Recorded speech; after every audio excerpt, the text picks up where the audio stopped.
నమస్తే and welcome to hit TV. దేశ ప్రధానమంత్రి నరేంద్ర మోదీ సంచలన వ్యాఖ్యలు చేశారు. ఆయన చేసిన వ్యాఖ్యలు పెను దుమారాన్ని రేపుతున్నాయి.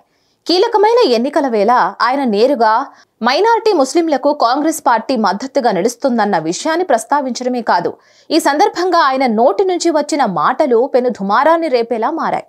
ఇంతకీ ఆయన ఏం మాట్లాడారంటే, కేంద్రంలో కాంగ్రెస్ పార్టీ అధికారంలోకి వస్తే ప్రజల సంపద మొత్తం మైనారిటీలైన ముస్లింలకు పంచుతుంది. దేశంలోని వనరులపై మైనారిటీలదే తొలి హక్కు అని యూపీఏ హయాంలో పేర్కొన్నారు.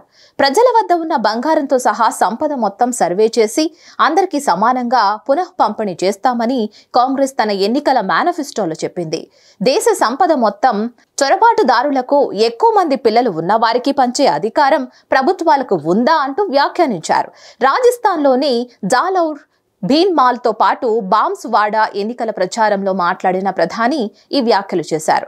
అర్బన్ నక్సలిజం మనస్తత్వం ఉన్న కాంగ్రెస్ పార్టీ నేతలు, మహిళల మంగళ సూత్రాలను కూడా చొరబాటుదారుల పాలు కావడం మీకు సమ్మతమేనా అంటూ ప్రశ్నించిన వైనం సంచలనంగా మారింది. ఒకప్పుడు 400కు పైగా స్థానాల్ని గెలుచుకున్న కాంగ్రెస్ నేడు 300 స్థానాల్లో సొంతంగా పోటీ చేయడం కూడా కష్టంగా మారిందన్న మోదీ, ఈ ఎన్నికల్లో అభ్యర్థులు దొరకరని పరిస్థితి ఎదుర్కొంటుందని అన్నారు. ఇండియా పేరుతో విపక్షాలు ఏర్పాటు చేసింది అవకాశవాద కూటమని, అది ఆకాశంలోకి ఎగరకముందే దారం తెగిన గాలిపటం లాంటిదని ప్రధాని మోదీ వ్యాఖ్యానించారు. ఈ సందర్భంగా కాంగ్రెస్ అగ్రనేత సోనియా గాంధీని ఉద్దేశించి ఆయన వ్యాఖ్యలు చేశారు. ఎన్నికల్లో పోటీ చేసేందుకు వెనుకాడుతున్న వారు ఈసారి రాజస్థాన్ నుంచి రాజ్యసభకు వచ్చారంటూ పరోక్షంగా సోనియాను ఉద్దేశించి సటైలు వేశారు. ప్రధాని మోదీ వ్యాఖ్యలపై కాంగ్రెస్ తీవ్రంగా స్పందించింది. మొదటి దశ ఎన్నికల పోలింగ్ సరళిపై అసంతృప్తిని ఉన్న మోదీ విద్వేషాన్ని రగిలించేలా వ్యాఖ్యలు చేశారంటూ మండిపడ్డారు. మరిన్ని అప్డేట్స్ కోసం stay tune to hit TV.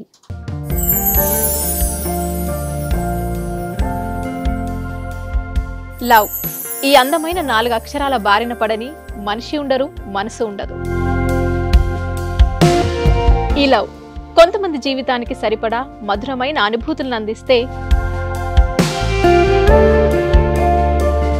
మరికొంతమందికి జీవితాంతం వెంటాడే చేదు జ్ఞాపకాలను మిగిల్చుతోంది. లైలా మజ్ను, పార్వతీ దేవదాస్, ఈ 2 కథల్లో మజ్ను లైలా ప్రేమ కోసం ఎంత పరితపించాడో విన్నాం. దేవదాస్ పార్వతీ ప్రేమ కోసం ఎంత పిచ్చోడయ్యాడో చూసాం.